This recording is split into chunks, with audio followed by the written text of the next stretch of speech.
ఆకాశానికి నిత్యనేసెటోడా అరికాళ్ళే ఆయుధమైనోడా కల్లును కనుగొన్న శాస్త్రజ్ఞుడా తల్లి ఎల్లమ్మకు వారసుడా తాటి చెట్టును మొక్కి తల్లంటావు ఈతవనమే నీ ఇల్లంటావు మొగ్గు ముత్తాదులే రెండు కల్లంటావు నీ వృత్తి కత్తిసామే గౌడన్న ప్రాణంతో చెలగాటమే ముంతేడు కల్లు కోసం ఎంతటి త్యాగాని కొడిగడుతవే నీ వృత్తి కత్తిసామే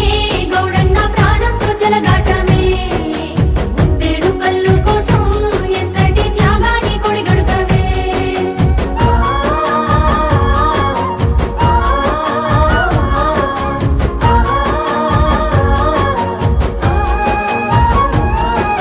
తాత ముత్తాతల కాలం నుండి వారసత్వమై వచ్చిన కొలువు శ్రమను నమ్మే గీత వృత్తిదారుడా